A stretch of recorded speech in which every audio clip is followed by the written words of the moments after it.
May I come in, sir? आज Good afternoon, sir. Good afternoon, ma'am. please have your seat. Thank you, sir. So Anmol, how are you doing? Fine, sir. How are you? We are good. So introduce yourself. Yes, sir. My name is Anmol Rathore. I was born in Bhadrawa, district Doda. Thereafter, I completed my pre-primary schooling from Kishtwar, and I completed my schooling from GD Goenka Public School, Jammu. Thereafter, I did my BA LLB honors from Gujarat National Law University. I completed my graduation in 2021, and since then, I've been preparing for civil services. This is my first attempt at this examination. My hobbies include reading fiction and non-fiction, writing English poetry, and also journaling. Very good. So your basically your native is Kishtwar, right? Sir, it's Bhadrawa. Bhadarwa. Yes, Okay. sir. So tell us something about Bhadarwa. Right, sir. So Bhadrawa is also known as the land of Nagas or the Nag Bhumi, and it is also known as the mini valley because it is a picturesque place which is located in Doda district. It has immense tourism potential, and it has also many religious sites such as the Kailash Parvat, the Kailash Lake, and very many fairs and festivals are conducted every year, which add to its tourism and cultural potential. Tell us some of fairs. Fairs बताओ. For instance, we have the Mela Pat, which is in respect of Lord Sheshnag. And apart from that, we also have the Kailash festival, which is the Kailash Yatra, which takes place in July and August every year. Apart from that, we also have the fair of Subar Nag. And apart from that, we also have certain other festivals which are being conducted by government. For instance, we had the Askini Bhadra festival very recently. So these are the few that I can What think is of. this Askini? Sir, Askini Bhadra festival was recently This conducted. term Askini. So I'm not aware of the exact meaning, sorry. Okay. So how do you describe it geographically? Right, sir. So Bhadrawa is located at an elevation of 5,300 feet from the sea level, and it is a valley because it is surrounded by various mountains, and it has dry soil topographically speaking. That is why certain crops are grown here. For instance, lavender.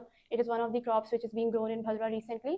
Apart from that, it is surrounded by various other districts. For instance, it is surrounded by Chamba of Himachal Pradesh, Kishtwar, Ramban, and also these are a few things that I can remember. कोई river है वहाँ? Yes, so there are many small springs and streams, but the main river is the Neeru River, which flows, and it joins Chenab at Doda. ठीक है. चिनाब नदी के बारे में कुछ बताओ. Right, sir. Chenab originates in Himachal Pradesh. It originally originates at the Chandra River, and it meets somewhere in Himachal Pradesh. Chandra and Bhaga River, they meet in Himachal Pradesh, and from there they flow as Chandra Bhaga. And thereafter it enters Jammu and Kashmir. जो इनका entry point है ये कहाँ पे है? चंद्रभागा. ये क्या J&K में है या हिमाचल में?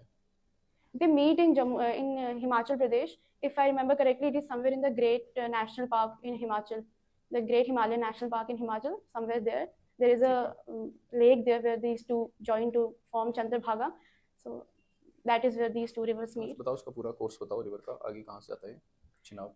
Right, so then it enters Jammu and Kashmir. It also flows through Kishtwar and also through different districts of Jammu and Kashmir. In Jammu, it flows through. Districts बताते चलो कहाँ से आ रहा है. So I'm not aware exactly, but what I know, basically, it flows through Kishtwar district and then it moves to Akhnur in Jammu and Kashmir. Directly Akhnoor पहुँच जाएगा किश्तवाड़ से. No, sir. It moves through Doda district and then it enters Jammu and Kashmir. डोडा का है connection direct Jammu Kashmir?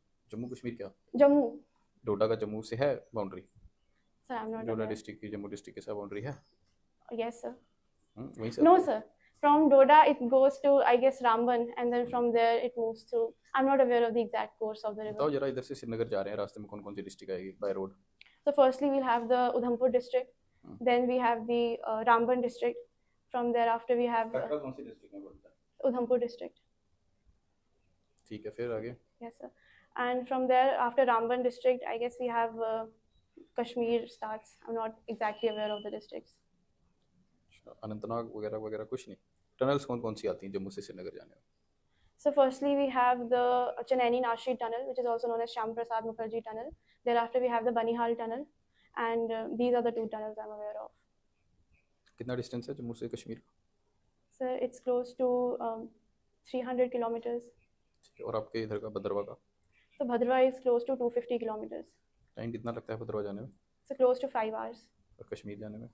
So by road it takes 7 to 8 hours, and by air it takes around 50 minutes. Okay तो भद्रवा की हमें कोई 3 problems बताइए. Right, sir. So first problem which Bhadra is facing is because of the remoteness of the district and because of the climatic conditions, because of the inclement weather. The infrastructure development has been a great challenge in the district. Second one would be the last mile delivery of welfare policies. This has also been hampered because of lack of infrastructure and lack of road connectivity to certain areas. And third one would be economic issues of the district, because it is majorly agriculture dependent. But since irrigation is an issue there, so because of that, agriculture has also. What do you think the economic potential is? Where do you think is the economic potential is more in agriculture field, in services field, or in manufacturing field with respect to Bhadrava? Right, sir. So Bhadrava's major economic potential definitely lies in agriculture, because close to 80% population of Bhadrava is involved in agricultural practices. And to that end only, I believe that the mission aroma of the government of Jammu and Kashmir, that is tourism perspective नहीं है. The tourism is also there. However, tourism hasn't been developed to its full potential. It is very recently that we have started. When I asked you this कि potential क्या है? Yes, sir. तो what does potential mean? जो है Which या जो हो? hasn't been tapped yet. हाँ, तो उसमें क्या आएगा? Agriculture आएगा कि tourism आएगा? So it will be both agriculture and tourism. Certainly equally. Agriculture तो I think already है. Many steps we have taken like aroma and all. Yes, sir. है ना? The second one would be tourism, definitely. हाँ. However, tourism is largely untapped potential because it hasn't been developed much. It is only in the recent years that we have started. कौन सी sites हैं वहाँ पे tourism sites? यही है जो आपने पहले बताई, उनके अलावा कुछ? So there are more, certainly in the areas bordering Chamba district. There is Jai Valley. We also have the Jai and Padri Valley. We also have Guldanda and Sarthal. These are all कुछ important minerals बता सकते हैं जो भद्रवा से मिलते हैं, resources? Sir, as per the state mineral survey, mine survey, the certain minerals which are found there are firstly mica, gypsum. Apart from that, there is also sand mining. There is potential for sand mining, but due to the course of river Niru, this has been quite difficult. Sand क्या होता है? Major mineral होता है, minor mineral होता है? So sand is a minor mineral. क्या classification होती है to classify a mineral into minor or major? किस base पे classify किया जाता है? Sir, I'm not exactly aware of the distinction between the two. However, minor minerals are under the jurisdiction of the state governments, and the major minerals like coal and gold, copper, etc., they are all under the jurisdiction of the union government. ठीक. अभी recently parliament बैठी हुई है. Yes, बड़े sir. सारे laws जो हैं वो टेबल किए जा रहे हैं, अमेंड किए जा रहे हैं, यहाँ पुरानों को हटाया भी जा रहा है. तो बताओ इंपॉर्टेंट लॉज जो भी वहाँ पे चल रहा है, कौन कौन से लॉज हैं जो टेबल किए गए हैं with respect to Jammu Kashmir and with respect to complete nation? Right, sir. So, at the national level, certain amendment bills are being passed. The most prominent ones being the Forest Conservation Bill, which will be tabled. Coming to Jammu and Kashmir, there are 3 bills that are being tabled. The first one would be the Constitution Scheduled Tribes Amendment Order, which will seek to add for 3 tribes of Jammu and Kashmir into the Scheduled Tribes list. We also have another one which will add the Valmiki caste to the Scheduled Castes, and these are the 2 I can remember right now. OSC में कुछ नहीं है? Pardon, sir? OSC. So OSC, I'm not sure what is OSC. Have you heard of OSC category? So I've heard of the OBC category, not the OSC. Okay. Have you heard about this Sani community protesting against this?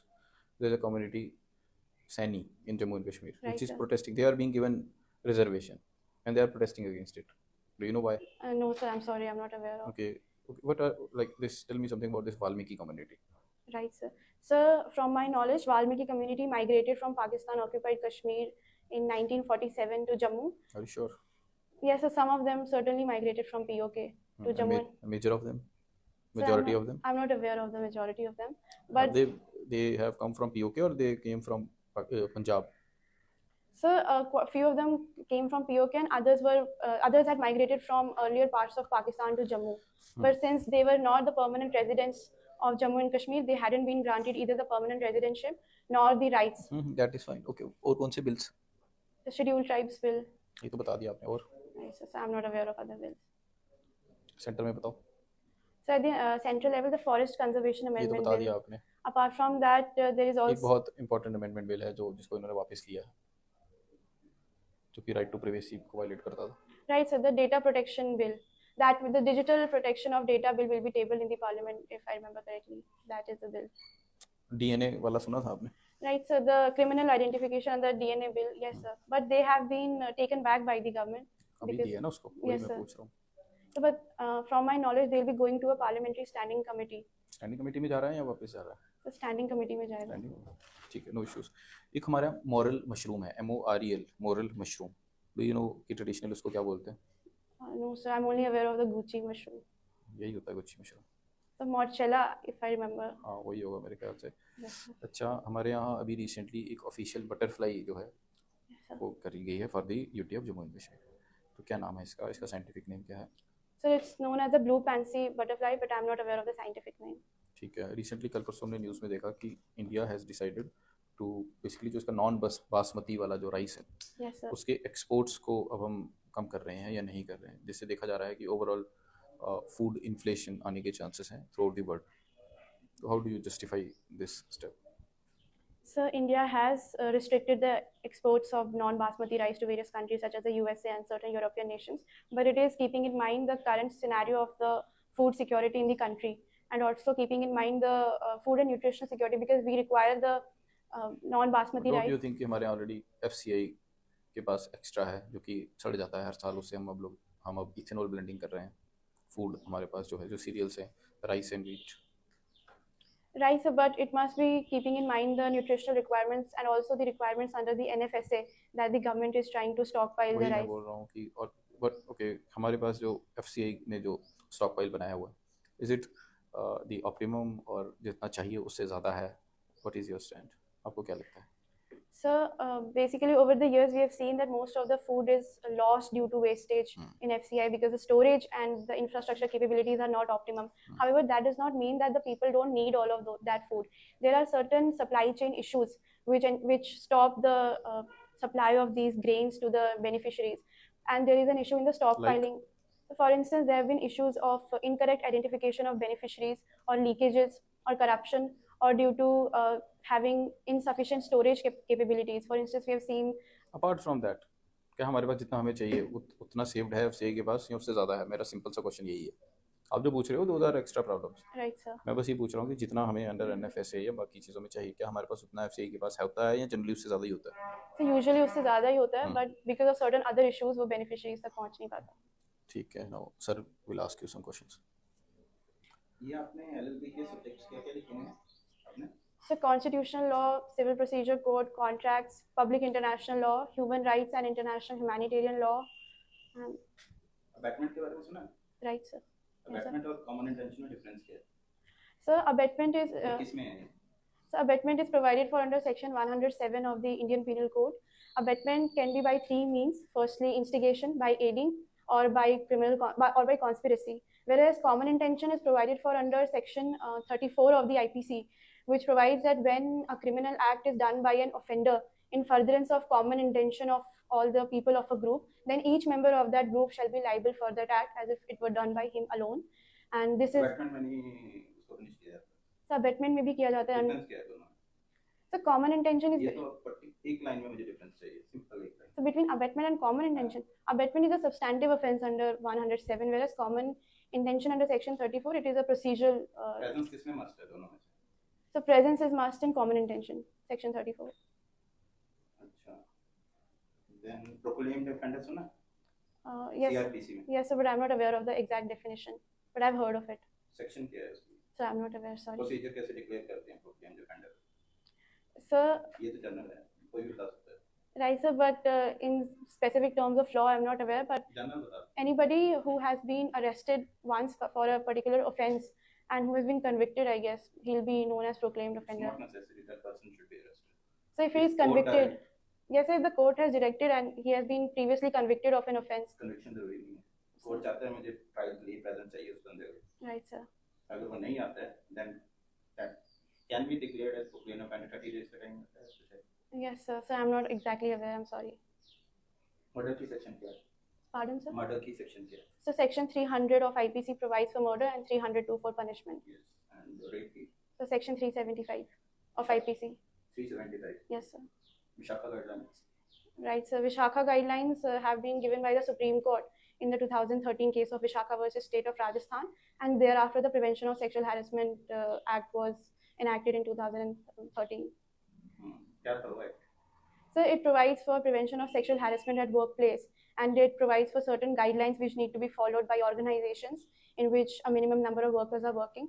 So firstly, there has to be an internal complaints committee in each organization which will take course in case a complaint of sexual harassment is there. And secondly, if it is a grave offense and the internal complaints committee is not taking an action, then in those circumstances, a direct complaint to the police has to be made. And क्या problem face कर रही हैं ये women's में at work places? कुछ general या कुछ और क्या solutions हैं आपके? So firstly speaking, in a broader term, the main problem would certainly be that of the glass ceiling, that women are not promoted to positions from where they can hold positions of leadership. However, secondly speaking, legally, the main issue of women is certainly that of their security. For instance, we have seen the case of sexual harassment of women at workplace. There is also another issue of women having to travel late to their workplace. That also exposes them to different security situations. Does this have solution in that act? So, the POSH is only for sexual harassment at workplace or while going to the workplace or coming back from workplace, while it is in the So code. this has solution in that act? Yes, sir. क्या solution था उसमें? Sir, I only know about the internal complaints committee at the workplace and of the police complaint by the complaints committee and the ठीक है, और HR. क्या problem था? So, like I told, firstly would be the glass ceiling.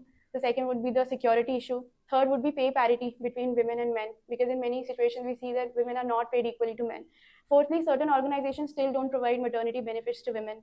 Even having the directive principles of state policy in place, even then we don't have a procedure for equal pay and maternity benefits for women.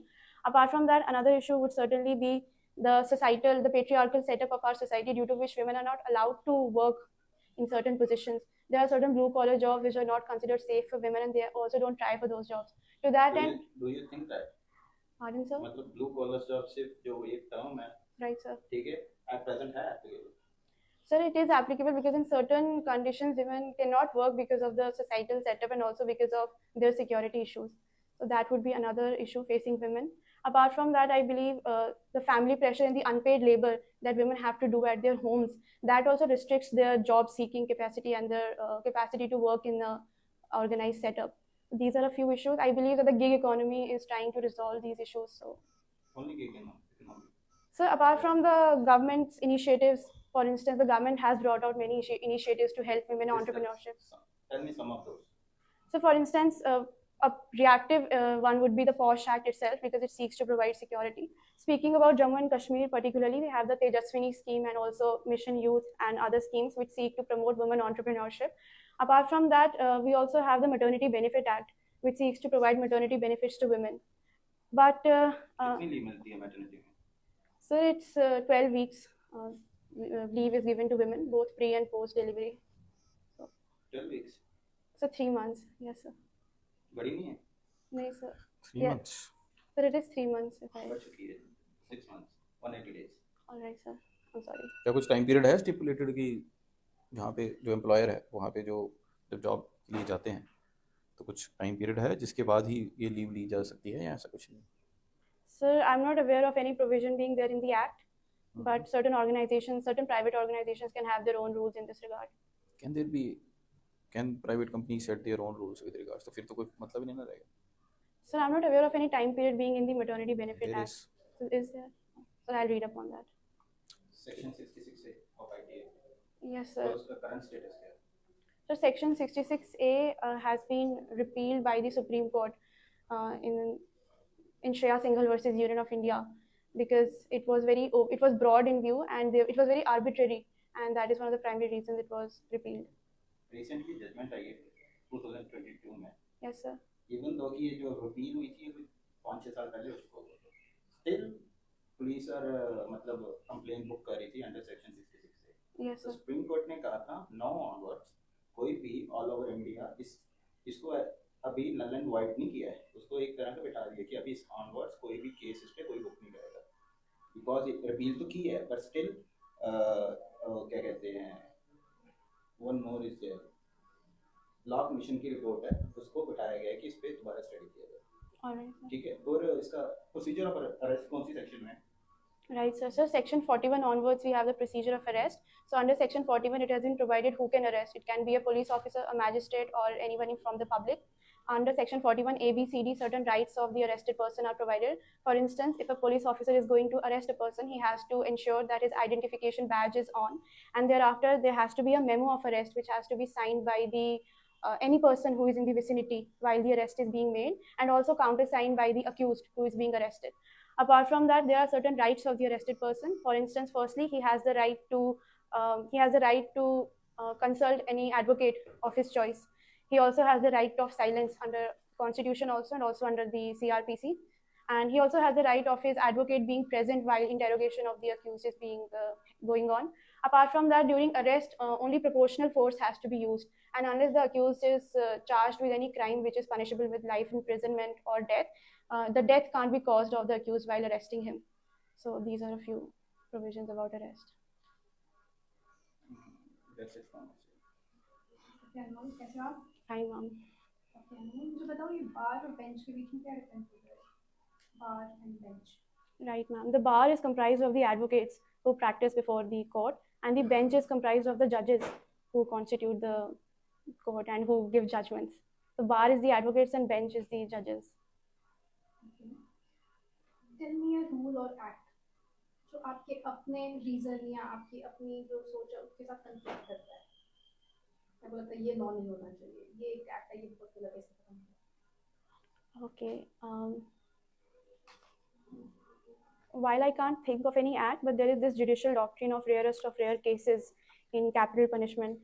There are certain cases where I believe that capital punishment should have been given. However, the Supreme Court has applied the rarest of rare doctrine and not given capital punishment even in certain very gruesome crimes. So that is one thing which does not sit right with me, because I haven't been able to identify why certain persons were not given the punishment of capital punishment despite doing certain gruesome things. Apart from that, I can't think of any law which does not sit right with me. Do you think कि कभी-कभी judiciary थोड़ा सा बाइस हो जाती है क्योंकि इसमें जहाँ पे आपको सही लग रहा है कि देयर आर केसेस में कहीं पे पनिशमेंट देनी चाहिए थी और नहीं थी? Ma'am, I will not call it a judicial bias, because judiciary has to be by principle impartial and independent. However, there are a lot of factors at play, because each case is decided on fact-to-fact basis, and what a particular judge is thinking of at that time, and what is his context and his background, that will certainly determine what sort of punishment is given to a person. What I'm saying, when you're background with certain, when you have learned something, you have seen something, you live with certain people, there comes a biasness in community. Yes, right? ma'am. That's what I'm saying कि कुछ cases में punishment दे दी गई और कुछ में छोड़ दिया गया, तो भी बहुत सारे ऐसे केसेस इन हिस क्राइम्स थे जहाँ पे वो डिजर्व करते थे पनिशमेंट. तो आपको लगता है कि जज की बाइसनेस आ जाती है? It is a very inherent bias which is inherent to all human beings. So I won't call it specifically judge's bias, but it is an inherent bias of human beings which has to be present, because even the Supreme Court has held that a bias in all human beings is there, and it will be in judges also, but it is not a bias which has to be challenged. It is a natural bias. Okay. In case of legislature and judiciary, who prevails? Ma'am, it would be the legislature, because in a parliamentary democracy like ours, the parliament is supreme. However, if parliament violates any fundamental right or the basic structure of the constitution, then that law will be held to be violative of the constitution by the Supreme Court or the High Court. That's the issue ना. Supreme जब भी parliament कुछ बनाती है, ठीक है, कोई law बनाती है, जुडिशरी उसको अपनी मर्जी से कह रही है, ये तो बेसिक डॉक्ट्रिन है, बेसिक डॉक्ट्रिन कितनी बड़ी कर दी है हमने ये करते करते, वो तो मतलब इंटरप्रिटेशन होगी, जिस तरह जजेस चाहे वो इंटरप्रेट कर सकते हैं और उसको बोल देंगे बेसिक डॉक्ट्रिन है, तो उसमें तो फिर इट्स मीन जुडिशरी प्रिवेल कर रही है. I won't call it that the judiciary is prevailing over the legislature, because many a times, if the parliamentary law is not violating any constitutional provisions, the judiciary has not interfered. We have seen many cases where certain laws were challenged, but the Supreme Court has said that it is a domain of policy, so we will not interfere in these cases. However, there are certain situations where we require an independent judiciary to ensure that our rights are protected, and the parliament does not violate our rights. Then in those cases, certainly judiciary has an upper hand. For instance, we've seen the case of Sabrimala very recently, where the women's right to worship in a temple was given precedence over a temple's customary rights. Judicial appointment commission जो हमने किया, ठीक है, Yes, तो ma'am. Judicial उसको कहा कि ये नहीं, बिकॉज ये हमारी इंडिपेंडेंस खतरे में आती है. फाइन. तो देखो, आप बहुत सारी कंट्रीज देखेंगे जहाँ पे एक स्पेशल कमीशन हैं जो जजेस अपॉइंट करती हैं. तो इंडिया में क्या इशू है इस हिसाब से? तो उसमें आप बहुत बार अकाउंटेबिलिटी नहीं है, फिर इसी अपॉइंटमेंट में ट्रांसपेरेंसी नहीं है, ये कोलिजियन सिस्टम जो है ये बाइस नहीं है. Right, ma'am. So we have to firstly see the background why the collegiate system was introduced. The basic background of it was certainly the ADM Jabalpur versus VC Shukla case, because we had seen how the judiciary was influenced by the executive in this case, and the basic fundamental rights of the citizens of India were curtailed very drastically. So that was when it was realized that under no circumstances should judiciary be under the influence of executive, and Article 50 should be implemented in its true spirit. In that background, the collegiate system was thought to be a fit system, because it would also have the voices of the judiciary and also the concurrence of the president. The final decision would be made by the executive. Currently, there have been issues with the collegiate system, and many have called it as an opaque system, because there is no transparency. Even the Supreme Court itself has said that it is not a 100% perfect system. But as Honorable Mr. Justice D.Y. Chandrachud has said, that they are trying to bring in more reforms in the collegiate system by the time another solution is met. For instance, we have recently seen that on the Supreme Court's website, we have a resolution that is notified.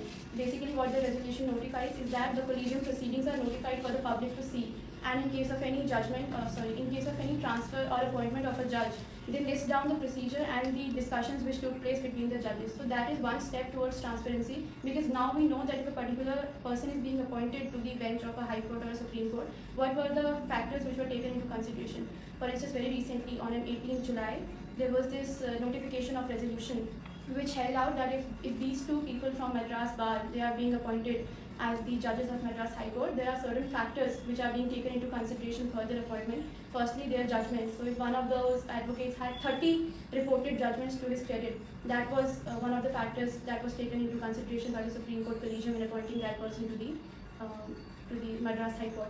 Apart from that, he was also from a marginalized community. So to ensure representation, that was another reason. So I believe that is a step right in the direction of ensuring transparency. So till the time we have any other law in place, I think this is a decent procedure. Do you ever had women Chief Justice?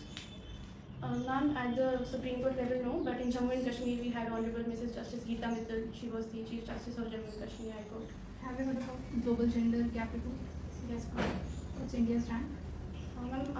I think it is 135 out of 146 countries. Okay. Do you think any country have achieved gender parity? No, certainly not. I don't think any country has achieved full gender parity. However, there are certain countries which are way ahead of India. There are certain Western countries, Nordic countries, which have a greater participation of women. But certainly no country has achieved it fully. Thank you. Jammu Kashmir के अभी recent कोई जज हैं जो किसी बाहर state में chief justice appoint हुए? Right, sir. Justice Dheeraj Singh Thakur, he has been appointed as the Chief Justice. He was earlier a part of the Bombay High Court, but now he's been appointed as the Chief Justice of, so I'm not recalling the name of the High Court. I think it's Madras or Telangana, but I'm not aware which High Court. Kerala High Court. So it is some state in the south, but I can't remember. Andhra Pradesh. Yes, sir, Andhra Pradesh High Court. ठीक है, Thank you, sir. Thank you, ma'am.